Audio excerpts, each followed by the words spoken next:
How many different kinds of trellises are there, and how do you know which one is best for your kitchen garden setup?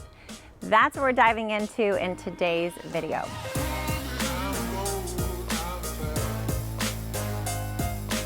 Hey there, my name is Nicole Burke and I love trellises. They're so cute and beautiful and strong, and they make my beautiful garden even more beautiful. I talk a lot about trellises in my book, Kitchen Garden Revival, where trellises are one of the 4 key structures to a great, healthy, productive kitchen garden. Well, today in this video, I wanted to tell you more about the different kinds of trellises and how to select the one that fits your kitchen garden best. Before I go on, I have to ask you to subscribe to the Gardenary channel. Have you done it yet? If you have, tell me in the comments below. And then as soon as you subscribe, email us at hello@gardenary.com and we will set you up with a free gardening resource. Not a trellis, but something pretty awesome. Okay, first up, the simplest, least expensive, easiest to use kind of trellis is called a panel trellis. Panel, as in pan, which means flat. Get it? So panel trellis is going to be any kind of flat structure that would allow a vine to grow up it. Generally, your panel trellises are going to work really well in kitchen gardens that are narrow or that are border gardens. You can sometimes use panel trellises down the middle of a wide garden that you can reach from both sides, but generally I prefer using panels when I have a border garden. In my book, I talk about the border garden layout. A border garden is one that's up against an existing structure. So if my kitchen garden were just this side of the beds, this would be considered a border garden, where it's just one bed right up against the nice structure of my home. So a panel trellis is great for a border garden because it has a very small footprint and it really almost doubles your growing space. So if I were growing this bed like a border bed, then I would take my panel trellis, slide it down into the garden like this, and I could grow all kinds of vining structures up this panel trellis. I could grow pole beans and cucumbers and tomatoes. I could grow sugar snap peas and fava beans. Really anything that wants to vine and needs a structure to grow on, I could do on this panel trellis. And you could see how this really opens up the growing space in the rest of the bed. So instead of that vine pushing out into the width of the bed, that vine's gonna go straight up this panel trellis and give more room for all the other plants we want to grow. And we want to grow a lot, right? So this is the simplest, easiest, and I find in general this is the least expensive and oftentimes the easiest to put together. So even this one, it's a fairly low price panel trellis and it comes as just one piece. So I just bought it just like this. It comes nice and flat through delivery or from the store, and you just put it in and boom, you're done. It's like, pow! So easy, right? And then you can grow so much up this panel trellis season after season. One of the downfalls to a panel trellis is sometimes I find they're a little bit more flimsy, so they can use a little bit extra support. You can do that by pushing it deeper into the bed or even attaching it to the surface that you're growing against. The other thing is that it can limit the height. So you want to make sure you have a panel trellis if you're growing vining plants that can go up to say 6 feet tall. But those really are the only downsides to it. It's easy, it's affordable, it generally comes in one piece, and you can just put it in and boom, you're ready and off to the races.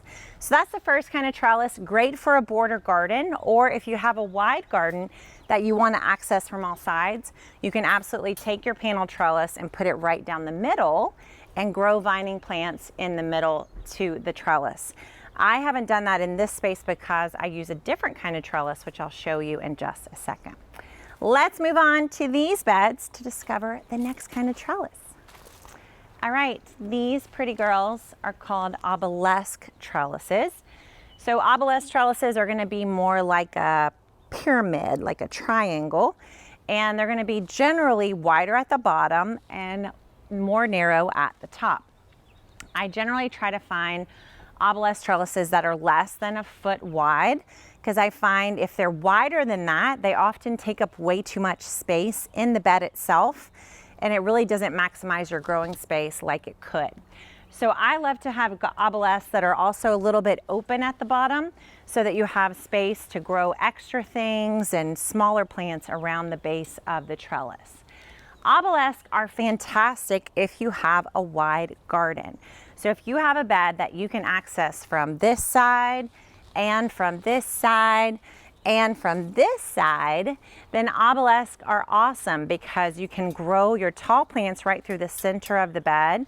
You're able to reach them as they grow and tend to them, but you can also have smaller plants growing down below them. If I was growing in a border bed, I wouldn't necessarily want to use an obelisk as my first choice because it's going to take up a lot more width of the bed, and border beds generally tend to be less wide, or they should be less wide than a bed you can access from all sides. One of the challenges with the obelisk trellis is you feel like you have a lot of planting space when you're down at the bottom, right? Because it's a full foot or so of square feet. But when you get up to the top, suddenly there's not so much growing space. In fact, the whole nature of an obelisk is that it kind of comes to a point at the top. So I find oftentimes when I get to the end of the season or the vines have reached the top, it's a little tough to figure out what to do with them. Do I cut them off? Do I trail them back down? And it gets a little crowded with the plants up there. I have plenty of planting space down here. It's just when they get up top that can be a challenge. So if you can find trellises like this one that stays wide all the way up to the top, I find that makes it a little bit more convenient and easy to grow in. So this is an obelisk trellis. Great if you have beds that you can access from all sides and you want to be able to grow several things up and together in the center of the bed. Now let's move to my very, very favorite trellis of all, and that is the arch trellis. So the arch trellis is fantastic for tying 2 or more beds together. In fact, it's just great for tying the whole garden together. When I create gardens for clients and for my students, I want them to feel like their garden is a getaway, like they're entering into a new space. Even though they're at home, they kind of got away. And an arch trellis definitely does that for you. It gives you this feeling when you're underneath it that you're literally in a room all by yourself, or at least just you and the bees and the butterflies. Arch trellises are great for beds that want to be connected. In general, I would not do it if you have beds that aren't super wide or aren't wide, at least 2.5 to 3 feet wide. And then I also wouldn't do it if you don't have a good pathway that's 2 or 3 feet wide. So with a path like this, I can have my arch trellis grow lots of plants, feel nice and compact and kind of cozy in here, but not feel too crowded. So if you've got 2 or more beds that you'd like to pull together to kind of give a sense of an outdoor room, an arch trellis is fantastic for that. Arch trellises are generally going to be the most expensive and generally harder to put together. You're going to need, unless you get a custom one, in general you're going to have to do some construction, not construction, but screwing them together, that kind of thing. And then they also need the most security. So you want to make sure your trellises are deep down into your beds, very secure in their spot, because they're going to have a lot of weight on them throughout the garden. The thing that you want to, the benefit I think for an arch trellis is that the growth never has to stop. So as opposed to a panel trellis where it just stops at 6 feet, or an obelisk trellis where it brings everything up together at the tippy top, an arch trellis, you literally could grow vines from this side all the way down to that side, flip them over and turn them back and grow back the other way. So I love arch trellises for that main fact that it allows these plants to literally grow and grow and grow. And I don't end up with this big massive bunch of plants that have no support when they get to the top. It's perfect for plants that grow fast, or if you have a long growing season, or if you have plants that could grow for 90, 100, 120 days in the garden. So that, my friends, are the 3 kinds of trellises, at least the only ones I know about. Arch trellises, more expensive, but the most growth and really the most ta-da factor. Then you have Obelisk trellises, which are a little bit easier to put together, but they have the sad, side issue of not being able to let the plants grow and grow and grow forever. And then you have your panel trellises, which are the easiest, the least expensive, and the simplest to put in and put together, but oftentimes don't allow your plants to grow to their fullest possibilities. So that's my favorite thing in the garden, trellises. I hope you love it. And if you have any questions about what kind of trellis that might work best for your garden, tell us in the comments below and we can help you out. We have tons of great trellises in the Gardenary shop, and though they've been out of stock almost all spring and summer long, they are all coming back in, or at least most of them at the time I'm making this video.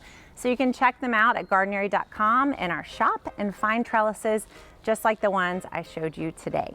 Thanks so much for watching, and I will see you in your trellises next time.